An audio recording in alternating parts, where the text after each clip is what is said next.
BBC News with Sue Montgomery.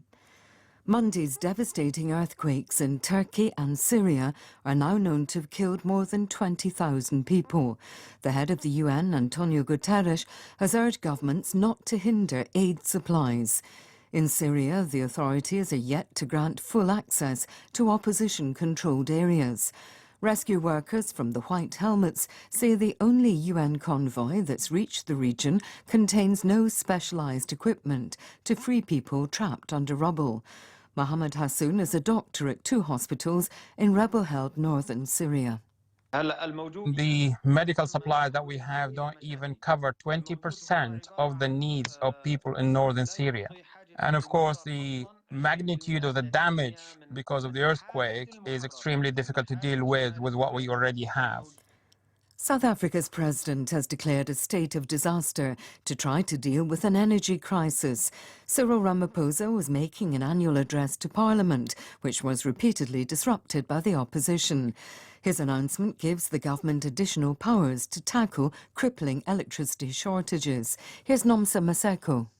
The Economic Freedom Fighters, which is an opposition political party, had warned that they would be protesting because they do not want to allow President Ramaphosa to speak in Parliament. The president saw it fit to declare a state of national disaster to deal with the current energy crisis. He said that millions of dollars would be injected to this because he wants to ensure that South Africa does have an efficient electricity system. And of course, this was welcome news by mostly opposition parties. A committee of British MPs is calling for an official government inquiry into the UK military's withdrawal from Afghanistan in 2021 as the Taliban rapidly took over the country.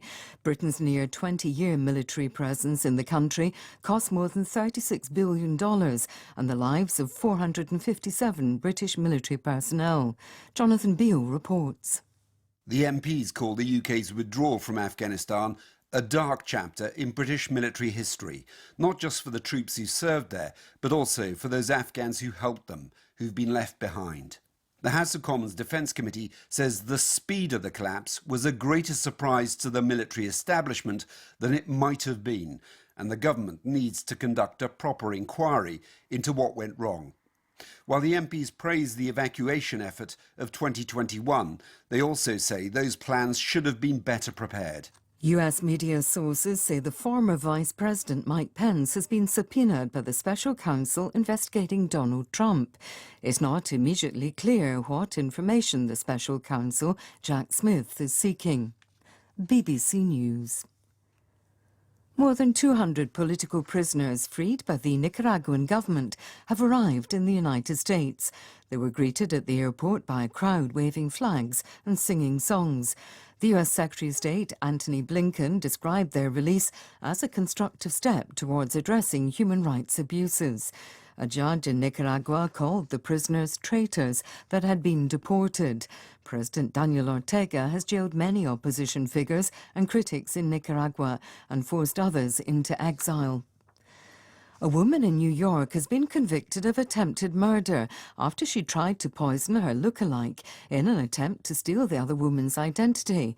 A jury found Victoria Nasirova guilty of trying to kill her hairstylist, Olga Zvik, with cheesecake laced with a powerful sedative. Here's our North America correspondent, Peter Bowes.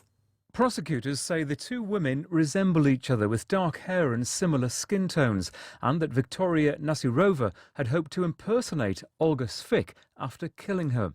On a visit to her stylist's home, she gave the 35-year-old woman a slice of cheesecake containing a deadly drug, causing her to lose consciousness.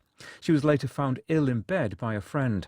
After being discharged from hospital, Ms. Zvik realised that her passport and work authorisation card were missing.